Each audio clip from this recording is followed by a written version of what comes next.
ආයුබෝවන් සුබ දවසක් වේවා ඔයාලා හැමෝටම. ඔයාලට මම උදේ දැම්මා ෂෝට් වීඩියෝ එකක්.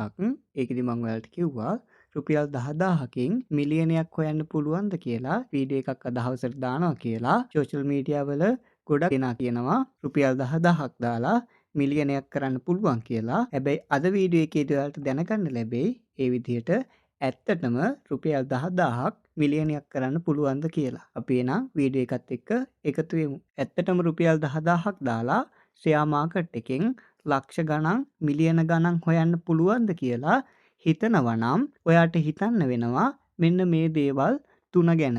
එකක් තමයි කාලය, අනිත් එක දැනුම, අනිත් එක තමයි විනය. මේ හැමදේම අවශ්‍ය වෙනවා මේ දේ ඔයාලට කරගන්න නම්. අපි දැන් බලමු ඇත්තටම මෙන්න මේ රුපියල් 10000 මිලියනයක් කරන්න පුළුවන්ද කියලා. සෝෂල් මීඩියා එකේ නම් බොහෝ දෙනෙක් කියනවා රුපියල් 10000ක් දාලා මිලියනයක් කරන්න පුළුවන්. ඒක නියම වැඩක්. හැබැයි ඇත්ත ඊට වඩා ගොඩක් වෙනස්. ෂෙයා මාකට් එකෙන් ඒ විදිහට අපිට ඉක්මන් මුදල් හොයන්න තියෙන තැනක් නෙවෙයි. ඔයාට රුපියල් 10000 දාලා ඒ මුදල වැඩි වෙන්න නම් ඒක කම්පවුන්ඩ් ග්‍රෝත් එකක් ලැබෙන්නට ඕන. ඒක ලැබෙන්න නම් කාලයේ විදිහට තියෙන්න ඕන අවම අවුරුදු 5ත් 10ත් අතර කාලයක්. ඒ වගේම රිස්ක් එකක් තියෙනවා. ලොස් වීමේ හැකියාවකුත් තියෙනවා. ඒ වගේම තමයි හොඳ දැනුමක් තියෙන්න ඕන මාකට් එක ගැන. ඒ වගේම වැලියේෂන් එකක් තියෙන්න ඕන. ඊට අමතරව මූල්‍ය විශ්ලේෂණ සහ තාක්ෂණික විශ්ලේෂණ පිළිබඳ හොඳ දැනුමක් තියෙන්න ඕන. අපි දැන් බලමු ගොඩක් දෙනෙක් කරන වැරදි මොනවාද කියලා. නව ආයෝජකයෝ ගොඩක් වෙලාවට මෙන්න මේ වගේ වැරදි කරනවා. එයාලා හිතනවා කුඩා මුදලක් දාලා ඒක ඉක්මනට වැඩි දියුණු කරගෙන පොහොසත් වෙන්න පුළුවන් කියලා. ඒ වගේම තමයි සෝෂල් මීඩියා වල යන ටිප්ස් පස්සේ ගිහිල්ලා තමන්ගේ සල්ලි නොවටිනා කොටස් වල දාලා අමාරුවේ වැටෙනවා. ඒ වගේම තමයි ගොඩක් රිස්ක් එකක් තියෙන කොටස් වල මුදල් ආයෝජනය කරලා ඒකෙන් ලොකු ප්‍රොෆිට් එකක් ගන්න හිතනවා. හැබැයි අවසානට වෙන දේ තමන්ටවත් හිතා ගන්න බැරුව යනවා. මෙන්න මේ වැරදි වලින් එයාලා අර දැම්ම මුදලත් ලොස් කරගන්න එක තමයි අවසානට කරන්නේ. යථාර්ථය තමයි කොටස් වෙළඳපොලේදී සාර්ථක වෙන්නේ විනයගරුක ආයෝජනය කරලා කම්පැනි පිළිබඳව නිසි පරීක්ෂණ කරලා ඉවසීමෙන් කොටස් වල මුදල් ආයෝජනය කරන අය තමයි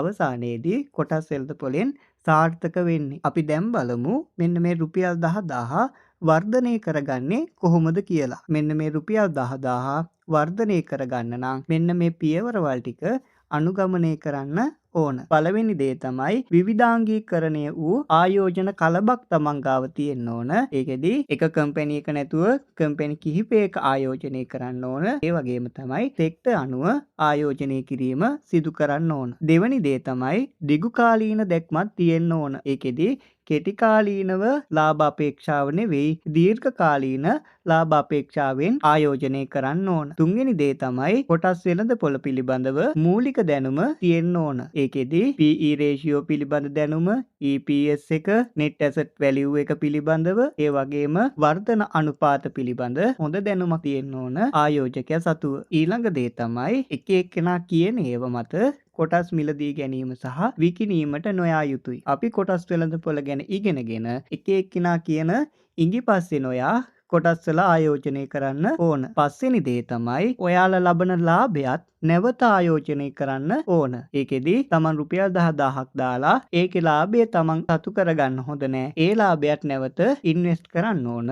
එතකොට තමයි ලාභය කම්පවුන්ඩ් එක හරහා වර්ධනය වීමක් වෙන්නේ. මෙන්න මේ දේවල් ටික කරන්න පුළුවන් ආයෝජකයෙකුට මෙන්න මේ රුපියල් 10000 සැලකිය යුතු ප්‍රාග්ධනයක් දක්වා වර්ධනය කර ගැනීමට එයාට හැකියාවක් තියෙනවා. එහෙම නැතුව අපිට රුපියල් 10000ක් දාලා සතියෙන් මාසෙන් එක මිලියනයක් කරන්න පුළුවන් තැනක් නෙවෙයි කොටස් වෙළඳපොළ කියලා කියන්නේ. කොටස් වෙළඳපොළේදී ඔයාලා සතුව තියෙන්න ඕන ඉක්මනින් පොහොසත් වෙන මානසිකත්වයේ වෙනුවට බුද්ධිමත් ආයෝජකයෙකු විදිහට කටයුතු කිරීමට සුදුසු මානසිකත්වයක් තමයි තියෙන්න ඕන. ඒකෙදි ඉවසීම, විනය, දැනුම එකට එකතු වුණ ආයෝජකයෙකු වෙන්න ඕන. ඒ වගේම තමයි අවදානම් කළමනාකරණය කරගෙන කරන්න පුළුවන් අපේක්ෂාවන් Taman සතුව තියෙන්න ඕන. ඒකෙදි ඔයාලා ගාව තියෙන්න ඕන ප්‍රධානම ඉලක්කය තමයි කෙටිකාලීන ලාභ හඹා යාම නෙවෙයි, දිගුකාලීන ඔයාලගේ ප්‍රාග්ධනය වර්ධනය කර ගැනීම තමයි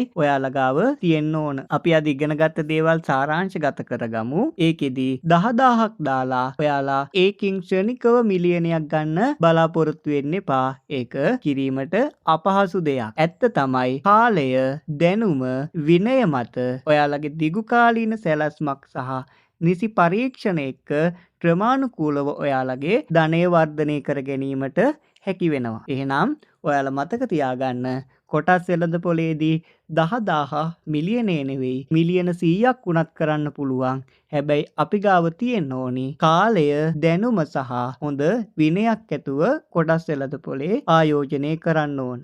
ඒකෙදි ඔයාලගේ සැලසුම කෙටිකාලීනව සතියෙන් දෙකෙන් 10000 මිලියනය කරන එක නෙවෙයි, දිගුකාලීන සැලැස්මක් ඇතුව නිසි ලෙස කොටස් පිළිබඳව හොඳ මූල්‍ය විශ්ලේෂණ සිදු කරලා කොටස් වල ආයෝජනය කරොත් ප්‍රමාණිකූලව ඔයාලගේ රුපියල් 10000 මිලියනය සහ ඊටත් වඩා ඕන නම් වර්ධනය කර ගැනීමට හැකි වෙනවා. අපි මේ නාලිකාව හරහා ඔයාලට කොටස් වෙළඳපොළ පිළිබඳව A to Z දැනුමක් ලබා දෙනවා. ඒක නිසා මේ නාලිකාවත් එක්ක දිගටම ඔයාලා රැඳී සිටින්න. ඔයාලට මේ වීඩියෝ එක වැදගත් වුණා නම් වීඩියෝ එකට ලයික් එකක් දාලා ෂෙයා කරන්නත් අමතක කරන්න එපා. එහෙනම් channel එක subscribe කරලා bell icon එක ක්ලික් කරන්න. එහෙනම් අදට ගිහිල්ලා එන්නම්. සුබ දවසක් වේවා.